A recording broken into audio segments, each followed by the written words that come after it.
आज नवरात्रीचा पहिला दिवस. नवरात्रीच्या पहिल्या दिवशी तसेच नवरात्रीच्या इतर दिवशीही म्हणजे एकूण 9 दिवस आहे ती देवीला आपल्याला ही एक देवीची अत्यंत प्रिय आणि अत्यंत आवडणारी असणारी वस्तू ही देवीला अर्पण आहे ती करायची आहे.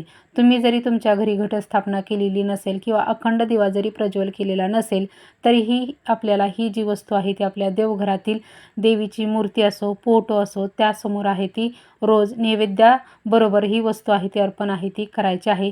याने काय होतं की देवी माता आहे ती अत्यंत प्रसन्न आहे ती होते आणि 9 दिवस आपण ज्या काय सेवा जे काय उपाय करतो त्याचं पुण्यफळ आहे ते आपल्याला नक्कीच मिळतं.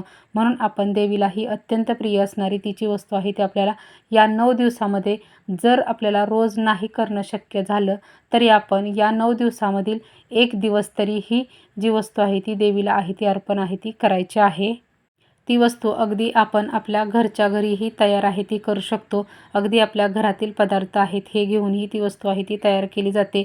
पण ही आहे ती आपल्याला देवीला या 9 दिवसामध्ये आहे ती अर्पण आहे ती जरूर आहे ती करायची आहे. त्याचबरोबर या 9 दिवसामध्ये आपल्याला देवीची कोणकोणती सेवा आहे ती करायची आहे देवीला प्रसन्न करून घेण्यासाठी. त्याचबरोबर ती वस्तू आहे ती आपल्याला कशा पद्धतीने आहे ती आपल्याला घरच्या घरी तयार करायची आहे. त्यासाठी लागणाऱ्या वस्तू ह्या कोणकोणत्या आहेत ही जी संपूर्ण माहिती आहे ती पाहण्यासाठी खाली जो त्रिकोण दिलेला आहे त्यावरती आपल्या व्हिडिओची लिंक दिलेली आहे. तुम्ही त्यावरती क्लिक करा. तुम्हाला सर्व काही सविस्तर माहिती ती मिळेल. श्री स्वामी समर्थ.